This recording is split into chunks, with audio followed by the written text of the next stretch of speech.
বাহিরে প্রচুর গরম, এত গরম যে 2-1 সেকেন্ড ফ্যানের নিচে ছাড়া বাহিরে গিয়ে থাকা যায় না।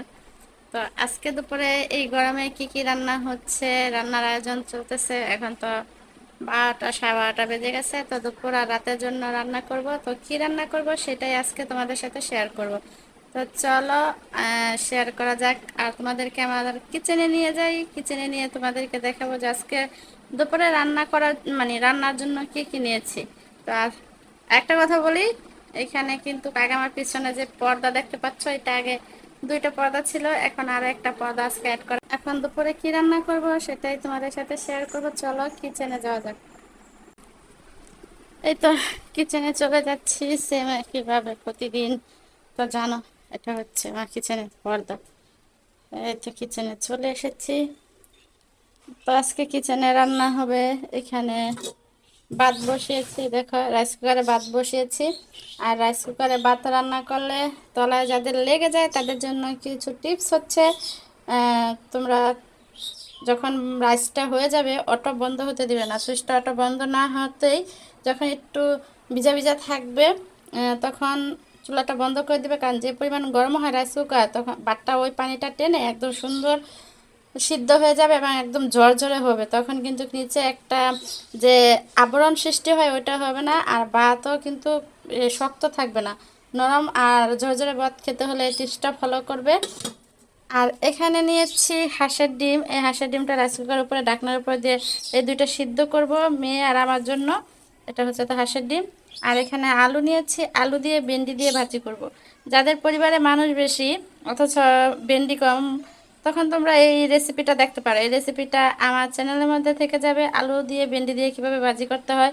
কারণ অনেকের বড় ফ্যামিলি থাকে কিন্তু সবজি কম থাকে, তো এমন অবস্থায় কি করা যায়, তখন কিন্তু ভেন্ডির সাথে দুই দুই একটা আলু কুচি করে কেটে একসাথে ভাজি করলে আহ, ভেন্ডি ভাজিটাও সুস্বাদু হবে আর সবাই পরিবারে মিলেমিশেই খেতে পারবে। আর এখানে নিয়েছি কাতল মাছ ভেজে নিয়েছি, একদম লাল লাল করে ভেজেছি, কারণ এটা আমি একদম ভেঙে ফেলবো। পালং শাক দিয়ে রান্না করব। পালং শাক দিয়ে আমি ভেজে নেওয়ার কারণ হলো আমার ফ্যামিলিতে কাঁচা মাছ খেতে চায় না, আমার মেয়েও খায় না, আমিও পছন্দ করি না। সেজন্য আমি মাছটা একটু ভেজে রান্না করি, কারণ কাঁচা মাছটা হচ্ছে ভালো লাগে না। কাঁচা মাছের তরকারি একটু তাড়াতাড়ি নষ্ট হয়ে যায় আমার যেটা মনে হয়। তো তোমরা খেয়াল করেছো কিনা জানি না, তো আমার কাছে মনে হয় কাঁচা মাছের তরকারি একটু তাড়াতাড়ি নষ্ট হয়। আর মাছটা ভেজে রান্না করলে তরকারিটা নষ্ট হয় না, এমনকি মাছটা স্বাদটাও ভালো লাগে। তো যার যেভাবে পছন্দ সেভাবে নিতে পারো। আমি আমার ফ্যামিলির প্রতি খেয়াল রেখে কিন্তু সব রান্না করি। আমি আগেই বলেছি, তোমরা যে যাই রান্না করো না কেন আগে পরিবারের পছন্দের দিকে খেয়াল রাখবে, কে কি খেতে পছন্দ করে সেই দিকে খেয়াল রেখেই রান্না করা দরকার। কারণ পরিবারের সব সদস্য তো একরকম না, এক একজনের পছন্দ এক এক রকম হয়।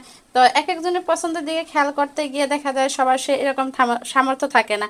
তো এই মিলেমিশে যেভাবে পারা যার ফ্যামিলিকে মানিয়ে নিতে সেভাবে মানিয়ে রান্না করতে হবে। তো আমি তো ভাজা মাছটা খাই, সেজন্য মাছটা ভেজেছি। আর এটা একদম ভেঙে ফেলবো। পালং শাক এখানে দেখতে পাচ্ছ, পালং শাক, পালং শাক দিয়ে মাছ দিয়ে রান্না করব।